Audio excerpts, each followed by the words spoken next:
So there's a straight line from the Pentagon Papers case to the Wikileaks, Snowden, and Assange cases. And as you point out, now we're talking about millions of pages and really the crown jewels of national security. What do you think about the difference between the Pentagon Papers case and these cases?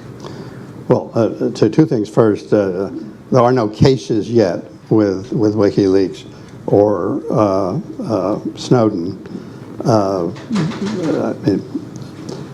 Something's been filed in the court in Virginia, a criminal complaint, but he hasn't been served.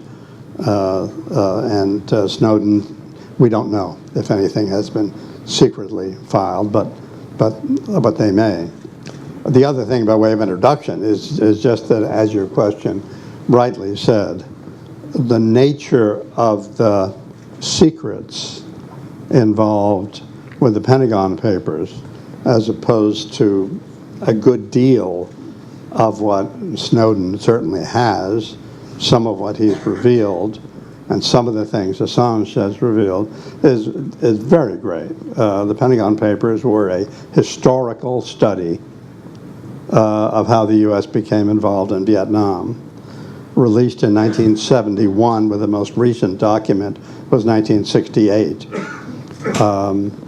And while it had the potential for embarrassment, and I guess the worst you could say in retrospect, it had the potential to lead other countries that were trying to help us get out of the war, Canada and Australia in particular, to embarrass them by the revelations that they were doing this for us and with us secretly.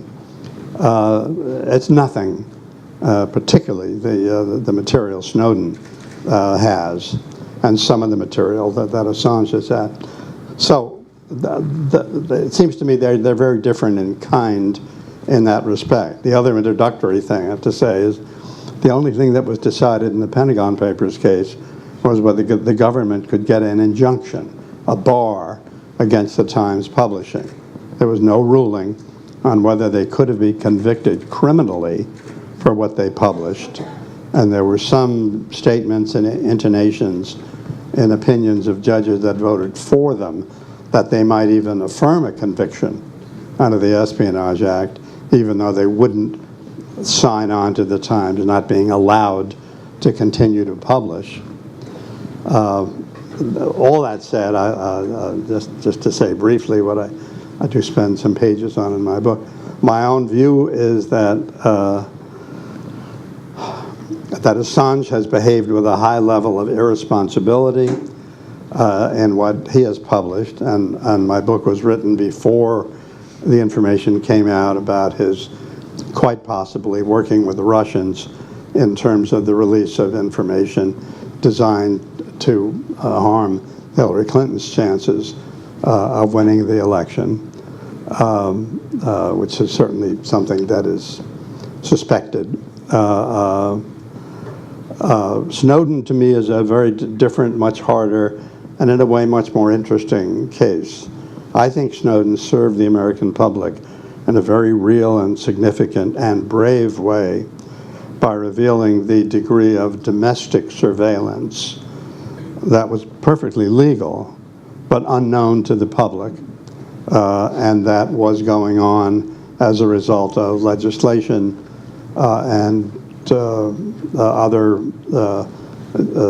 juridically accepted conduct of the government. I have great qualms about Snowden's revelation of secrets about U.S. intelligence gathering abroad, U.S. spying abroad, U.S. alliances abroad, U.S. listening to telephone of the then president of Russia, of Prime Minister Merkel, of our allied leaders, which I don't think serve the country, and I don't think that someone in Snowden's position, a contract employee, as it were, but a person who had promised not to reveal the very confidential materials that he had access to. My book is critical, very critical of him for those revelations. Just to offer one example, he describes a previously secret agreement between the U.S. and Norway and Sweden, in which the three countries would work together to engage in surveillance of Russia. The U.S. would fly planes, the Scandinavian countries would gather information, easier for them to gather on a political, social basis about what was going on in Russia. It would all be shared, there would be meetings, there would be discussions, etc. Not a hint of wrongdoing, not a hint that any of the countries, and certainly not ours, had done anything wrong or improper. But it was a secret deal. It's the sort of thing countries do in secret rather than announcing it. That was one of the very, very many revelations.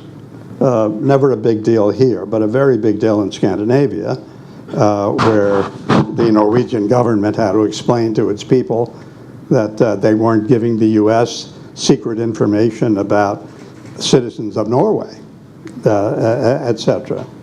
So, if any of you that read the book will see that my final verdict is quite critical of Snowden for those revelations.